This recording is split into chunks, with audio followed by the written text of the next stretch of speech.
À notre second rendez-vous, il m'a littéralement fait pleurer. Parce qu'il m'a dit, comme on l'a mis dans le livre, je peux voir qui tu es réellement. Il y a peut-être certains dans les médias qui se disent que tu es ça ou ça, mais moi je vois et je vois ta valeur.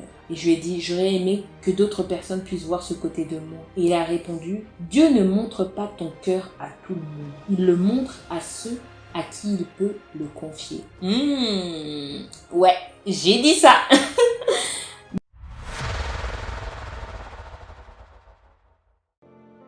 Bonjour et bienvenue sur MJL Motivation, la chaîne qui a pour ambition de vous rappeler de la mission pour laquelle Dieu vous a créé.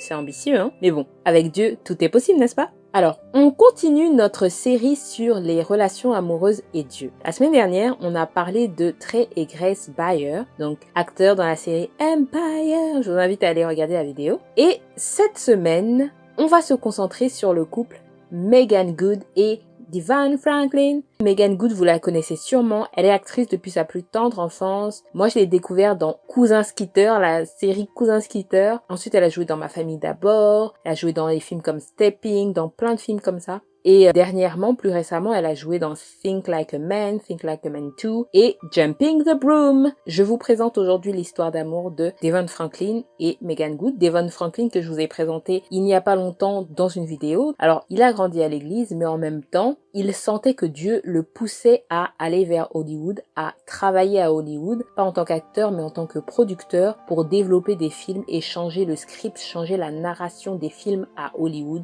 et pour y inclure d'autres valeurs et notamment la foi, la persévérance, etc. Avoir un message qui soit différent. Donc c'est à peu près ça. Alors cette interview, elle est très intéressante parce que de manière séparée, de manière individuelle, avant qu'ils se mettent ensemble, Devon Franklin et Meagan Good avaient décidé d'être abstinents, avaient fait le choix de s'abstenir avant le mariage. Donc je ne vous en dis pas plus, mais cette vidéo sera en deux parties. Donc la première partie c'est leur témoignage à eux et la deuxième partie ce sera un peu le mot de MJL Motivation. Donc voilà, n'hésitez pas à regarder tout ça et restez jusqu'à la fin de la vidéo s'il vous plaît, ça aide la chaîne à grandir. N'hésitez pas à partager aussi, à liker, à commenter si vous avez envie, si ça vous a apporté quelque chose. Et je vous aime fort, je vous dis très bon visionnage. MJL Motivation.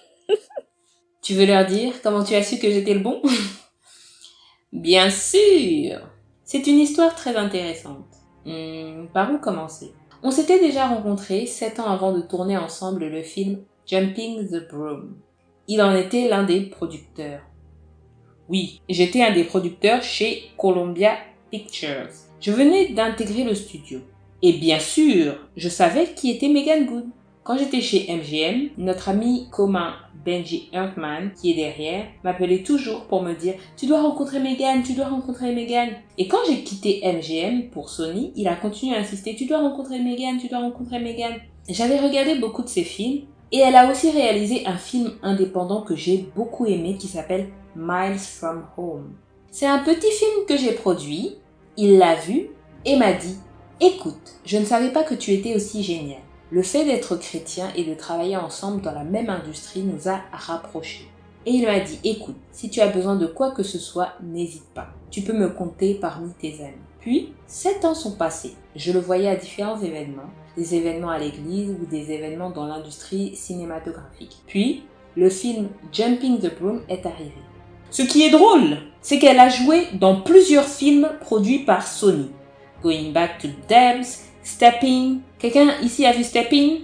Quoi d'autre? Think Like a Man, Jumping the Broom, Think Like a Man 2, Friday. Oui, Friday, mais c'était avec New Lines. Mais oui, Friday. Quelqu'un a vu Friday dans la salle? Des fans? Ouh! Mais ce qui est drôle, c'est qu'elle venait sur les plateaux de tournage périodiquement. Je la croisais par hasard pendant qu'elle était là. Il y avait un agent de sécurité qui s'appelait Lee, qui conduisait une petite voiture de golf. Et à chaque fois qu'elle venait sur le plateau, il faisait en sorte de la transporter avec. Donc un jour, elle était là, je l'ai croisée par hasard, et elle a dit « Hey, comment ça va ?» Et j'ai dit « Hey !» Donc on parlait, et c'était cool. Mais bon, c'est Meagan Good, je ne sors pas avec les actrices. Premièrement, et deuxièmement, c'est Meagan Good. Donc on parlait, elle m'a donné le trailer de Video Girls. Quelqu'un a vu Video Girls ici? Ok, vous êtes des vrais fans alors. Il est sur Netflix, vous pouvez aller le voir. Donc, elle m'a donné le trailer de Video Girl, je l'ai regardé, on en a parlé. Donc, on avait cette relation en dents de scie, périodiquement, à travers les années, jusqu'à Jumping the Broom. Donc, Jumping the Broom, je ne sais pas si certains ont vu le film. Yes! Donc, Devon était un des producteurs du film. On est allé filmer à Nova Scotia, mais à l'époque, j'étais dans une relation depuis à peu près 4 ans. Et je n'avais jamais été séparée de cette personne aussi longtemps, ce qui m'a permis de prendre du recul sur la situation. Pendant cette période, j'ai pu mieux apprendre à connaître Devon, mais c'était purement platonique, parce que c'était le boss, celui qui te donne ton rôle quoi. Donc, on n'y pense même pas. Mais je me rappelle que j'ai appris à mieux connaître sa personnalité. Et je me rappelle avoir dit à une de mes amies qui m'a rendu visite là-bas. C'est le genre d'homme que j'aurais aimé épouser à cause de son humilité, de son cœur, de la manière dont il se comporte avec les autres, de son amour pour Dieu. Toutes ces choses que je commençais à voir en lui et que je trouvais belles, les choses que je voulais chez mon mari. Donc en partant de Nova Scotia, je priais parce que je réalisais que j'étais très malheureuse et que je faisais face à un mur émotionnel. J'en étais à un point où j'étais au plus bas et j'étais très malheureuse. Dieu m'a dit à l'époque de sortir de cette relation et de passer du temps avec lui, Dieu. Et pendant ce temps, je priais pour avoir ce que Dieu avait prévu pour moi. Il m'a révélé que Devon était mon mari. C'était à peu près 9 mois avant qu'il m'invite même à sortir. Et pendant cette période, je me disais « Ok Seigneur, si c'est mon mari, qu'est-ce que je dois faire ?» Et il répondait « Rien, concentre-toi sur toi. » Et j'ai passé les 2 mois d'après à me concentrer sur moi, en essayant de chercher l'origine de beaucoup de mes problèmes, en faisant des erreurs et en me relevant pour finalement décider de m'abstenir jusqu'au mariage. Et je me rappelle, après quelques mois, j'ai commencé à parler à mes amis proches du fait que Devon était mon mari. Moi, je n'en savais rien du tout, hein, juste pour que vous compreniez. Donc j'ai vu une de mes amies et je lui ai dit « Devine quoi, Devon est mon mari !» Elle a dit « Ok, est-ce que tu savais qu'il était abstinent ?» J'ai dit « Mais moi aussi !» Elle a dit « Non, copine, non, il est abstinent pour de vrai. » J'ai dit « Mais moi aussi !» Elle a ajouté « Est-ce que tu savais que c'est un prédicateur ?»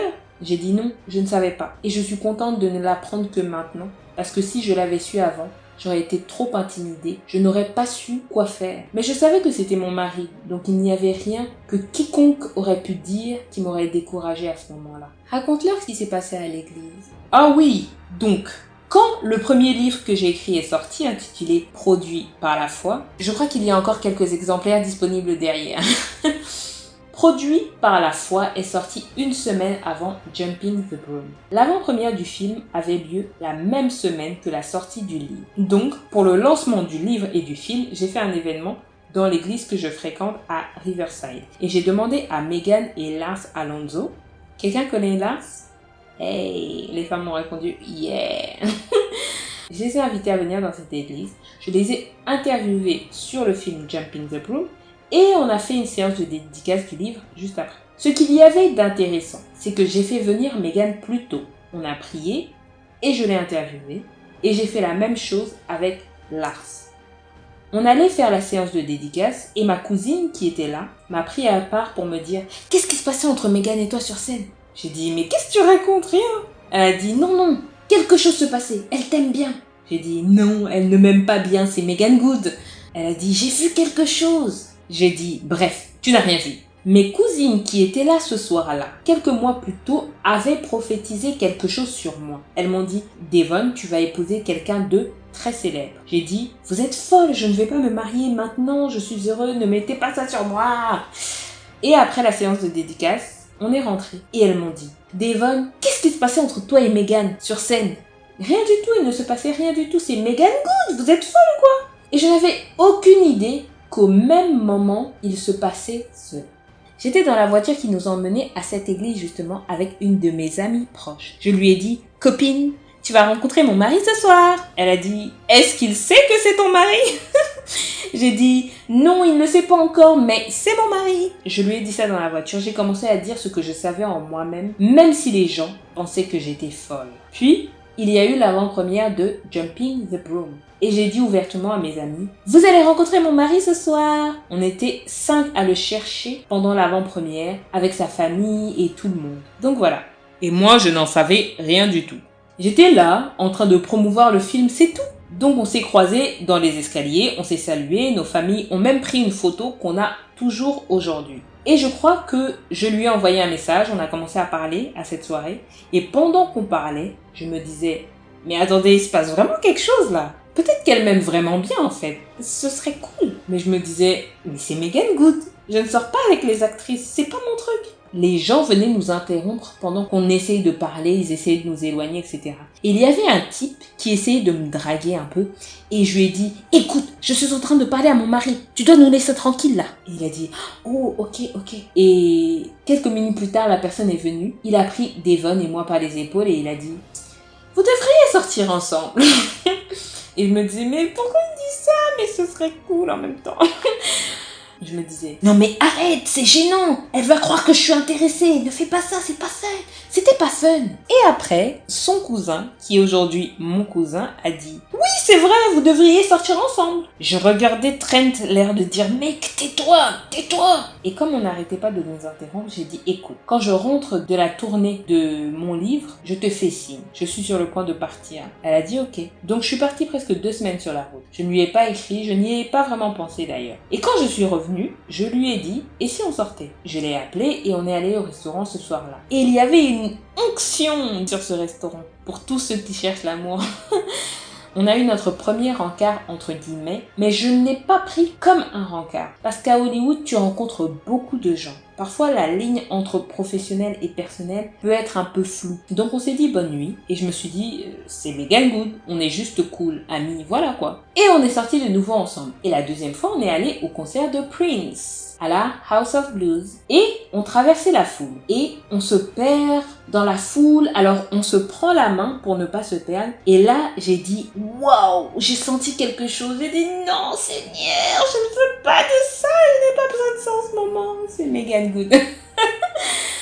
À notre second rendez-vous, il m'a littéralement fait pleurer. Parce qu'il m'a dit, comme on l'a mis dans le livre, hein, je peux voir qui tu es réellement. Il y a peut-être certains dans les médias qui se disent que tu es ça ou ça, mais moi je vois ton... Et je vois ta valeur. Et je lui ai dit, j'aurais aimé que d'autres personnes puissent voir ce côté de moi. Et il a répondu, Dieu ne montre pas ton cœur à tout le monde. Il le montre à ceux à qui il peut le confier. Ouais, j'ai dit ça. Donc, au troisième rencard, on est allé au cinéma. Après le ciné, on est allé au resto. Un autre restaurant qui a une onction. Donc, on finit dans la voiture à parler pendant des heures. Puis, on descend de la voiture et on continue à parler pendant encore une demi-heure. Et après, on s'est pris dans les bras pendant au moins 30 minutes. On a passé genre 3 heures dans le parking qui était vide, juste pour passer du temps ensemble, parler, apprendre à se connaître. Et c'était là notre premier baiser. Et c'était littéralement comme si tu pouvais sentir la présence de Dieu. Le Saint-Esprit nous entourait. J'étais enivrée par l'Esprit. Et je lui ai dit, tu ressens ça? Et il a dit, oui. Je le ressentais, mais pour clarifier les choses, ce n'était pas du désir qu'on ressentait. Non, ça ne l'était vraiment pas. C'était genre, je sens l'Esprit de Dieu qui nous confirmait. Et je suis retournée à ma voiture bouleversée en me disant, mais attends, c'est Meagan Good. Et j'étais sérieux dans le fait d'être à Hollywood et de ne pas sortir avec les actrices. Je me disais, non, je ne fais pas ça, c'est sur ma liste. Et sortir avec une célébrité, les paparazzis et les réseaux sociaux et toute cette attention, non, j'en veux pas. Mais je n'ai rien dit à Meagan. J'en ai parlé à l'un de mes amis qui m'a dit, ne rejette pas ça. Elle est bien pour toi. Tu as besoin d'elle.